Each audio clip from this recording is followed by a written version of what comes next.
अपने पति की बातों को सुनकर मैं चुपचाप हाँ में जवाब दे दिया था, क्योंकि मेरे पति मुझे बिल्कुल समझ में नहीं आ रहे थे, क्योंकि मुझे उनकी ज़रूरत थी, ना कि उनके भतीजे की। लेकिन मैं नई नवेली दुल्हन थी, इसी वजह से मैं ज़्यादा जिद नहीं की। मैं चुपचाप अपने पति की बातों को अच्छे से सुन रही थी और उसके बाद हम दोनों ने फ़ोन रख दिया। कुछ देर बाद मैंने आराम किया और उसके बाद घोड़े के अस्तबल में जाकर उन्हें चारा देना शुरू कर दिया था। आज जो मेरे सफ़ेद रंग की घोड़ी थी, बहुत ही ज़्यादा उछल रही थी। शायद वह घोड़ा आज़ाद होना चाहती थी, क्योंकि उसे भी कितने दिनों से बांध कर रखा गया था। जब मैं उस घोड़े को चारा दे रही थी, तभी पीछे से अरमान भी मेरे बगल में आकर खड़ा हो गया और फिर मुझे कहने लगा कि चाची, मुझे यह सफ़ेद रंग की घोड़ी बहुत ही ज़्यादा पसंद है। और कहने लगा कि सुंदर भी है, उसकी भी कोई सुंदरता देखकर मन मोहित हो जाएगा। इस घोड़ी की जो नीले आँख हैं, उसे देखकर कोई भी फ़िदा हो सकता है। फिर बातों में अरमान ने मुझे एक ऐसी बात कही जिसे सुनकर मेरे होश उड़ गए थे। वह मुझसे कहने लगा कि चाची, मुझे भी अपनी सफ़ेद घोड़ी की सवारी करवाओ। कुछ देर तो मैं उसके सवालों को सुनकर चुप हो गई थी। फिर उसके बाद मैं हंसकर उसकी बातों को टाल दिया था। कुछ देर हम वही अस्तबल में बातें किए। उसके बाद हम दोनों घर में आ चुके थे। घर में आने के बाद अरमान मुझे कहने लगा, मैं अपने दोस्तों के घर जा रहा हूँ, तो उसी वजह से थोड़ी देर हो जाएगी, क्योंकि मेरे दोस्त वहीं होटल में रहते हैं। मैंने उसे जाने की आज्ञा दे दी थी। उसके बाद रात को वापस आया था। रात को मैं खाने पर इंतज़ार कर रही थी। जब आया तो हम दोनों ने बैठकर रात का डिनर किया था।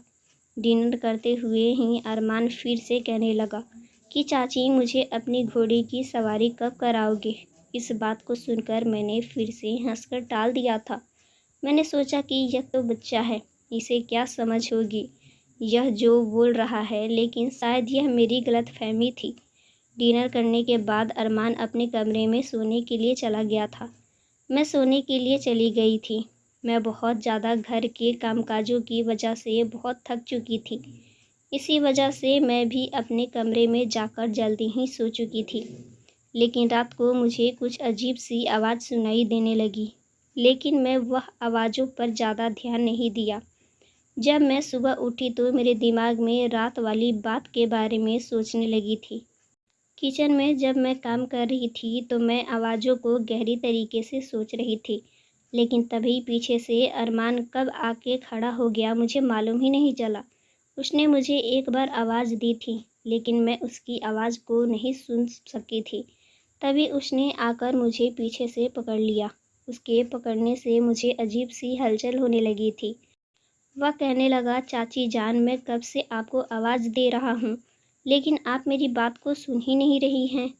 मैं आज दोपहर नहीं आऊँगा, क्योंकि आज मैं अपना कॉलेज में एडमिशन करवाने जाने वाला हूँ। जिसे सुनकर मैंने कहा कि ठीक है, तुम रात को तो आओगे ना। तो वह कहने लगा, हाँ। फिर हम नाश्ता किए। नाश्ता करते वक्त अरमान मुझे कहने लगा कि चाची, अपनी घोड़ी की सवारी कब कराओगे। मैं तभी उसकी बातों को सुनकर चुप हो चुकी थी। मैंने कहा, तुम्हें घोड़ी कब से पसंद आने लगी। वह कहने लगा, मुझे घोड़ियों का शौक़ बचपन से ही है। मुझे अक्सर सफ़ेद रंग की घोड़ी पर सवारी करना बहुत पसंद है। बार बार मुझसे जिद करने लगा था, लेकिन मैं अब उसकी बातों को हंसकर टाल दिया करती थी। अब यही सिलसिला रोज़ शुरू हो चुका था। जब रात को अरमान घर वापस आया और डिनर करने के बाद वह अपने कमरे में चला गया। उसके कमरे में जाने के कुछ देर बाद ही मुझे फिर से अजीबोगरीब आवाज़ आने लगी थी। जब मैं आवाज़ों को सुनने के लिए कमरे से बाहर निकली तो धीरे धीरे कदम बढ़ाते हुए मैंने यह देखा कि आवाज़ तो मुझे अरमान के कमरे से आ रही है। यह आवाज़ बड़ी ही अलग किस्म की थी। मुझे डर लगने लगा था। इसी वजह से मैं तुरंत भागकर अपने कमरे में आ चुकी थी। मैं अपने पति को बहुत ही ज़्यादा याद कर रही थी। डर के मारे मैं चादर ओढ़कर सो चुकी थी। सुबह जब उठी फिर से घर के काम में मैं मगन हो चुकी थी। कामकाज करते हुए मुझे फिर से वह रात वाली आवाज़ के बारे में सोचने लगी थी। अरमान आज फिर से मेरे करीब आकर खड़ा हो चुका था और फिर उसने मुझसे ऐसी बातें कही जिसे सुनकर मेरे होश उड़ चुके थे। वह कहने लगा, मुझे जल्दी अपनी घोड़ी की सवारी करा दो। मैं सोचती थी, यह तो बच्चा है, बातों को घुमा दिया करती थी।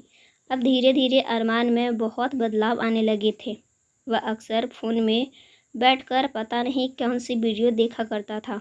जब मैं उसके बगल में आकर खड़ी हो जाती तो वह हड़बड़ा जाता था और रात को वह अजीब आवाज़ों ने मुझे तंग करके रख दिया था। अरमान को मैं बच्चा समझती थी, इसी वजह से मैं उसकी हरकत को नज़रअंदाज कर दिया करती थी।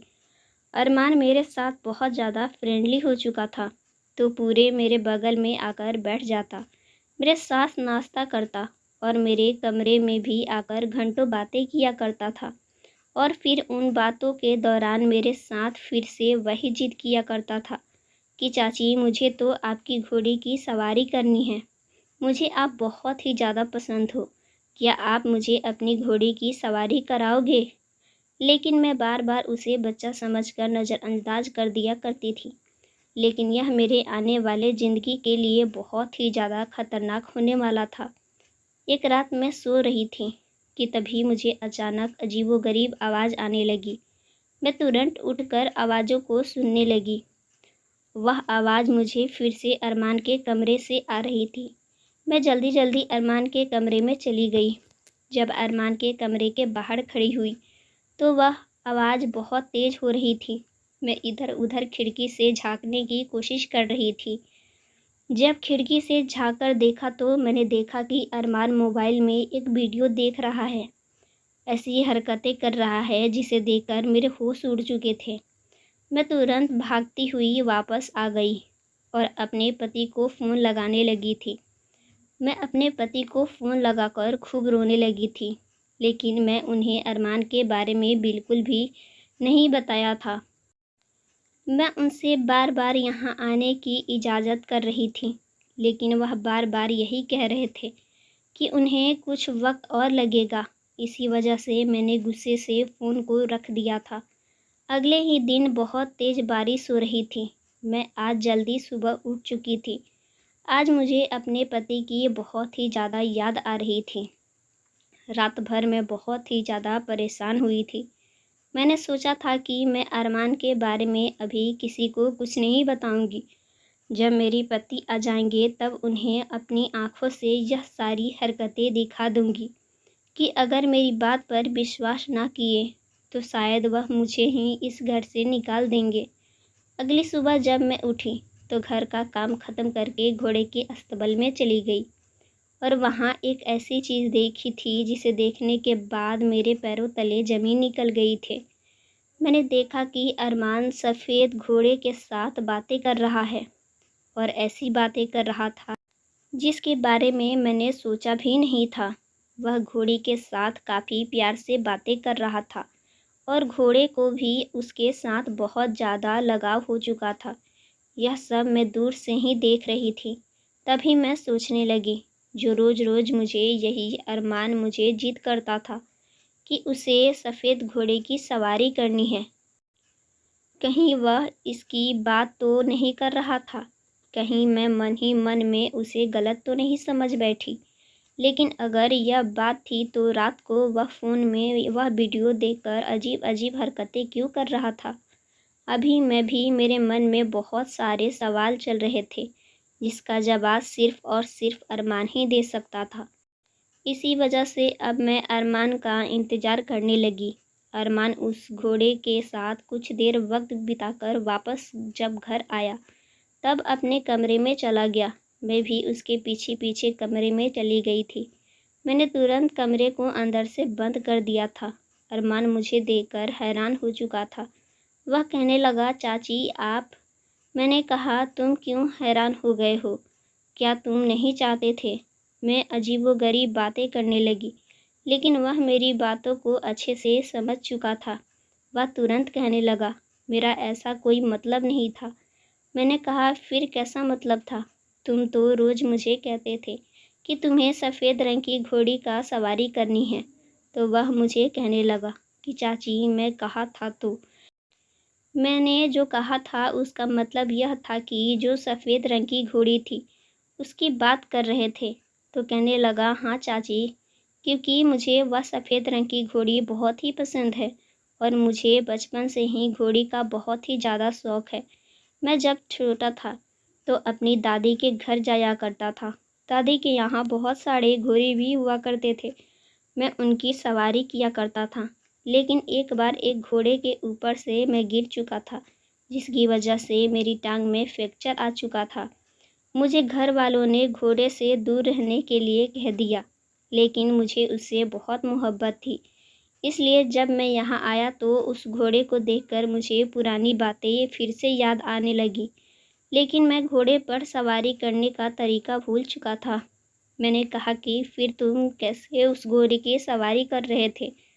वह घोड़ी भी तुम्हारे बात को अच्छे से समझ रही थी। वह कहने लगा, वह इस वजह से क्योंकि मैं रात भर घोड़े को समझाने की वीडियो देखा करता था। उनकी कैसे सवारी करते हैं, उनका तरीका भी समझ रहा था। जब मैं अरमान के मुंह से इन सारी बातों को सुना तो मुझे अपनी गलती का एहसास होने लगा था। मुझे अपने आप पर बहुत ही शर्मिंदगी होने लगी थी। मैं उसे गलत समझ बैठी थी, लेकिन वह तो बहुत ही अच्छा लड़का था। उसे भी मेरी तरह जानवरों से बहुत ही मोहब्बत थी। इसलिए लोग कहते हैं कि बिना पूरी सच जाने किसी पर इल्ज़ाम नहीं लगाना चाहिए। तो दोस्तों, उम्मीद करती हूँ आपको हमारी कहानी पसंद आई होगी। कहानी पसंद आई है तो वीडियो को लाइक करें, चैनल पर नया है तो चैनल को सब्सक्राइब करें और हाँ, नोटिफिकेशन बेल को ज़रूर दबाएं ताकि अगली अपडेट सबसे पहले आपको मिले।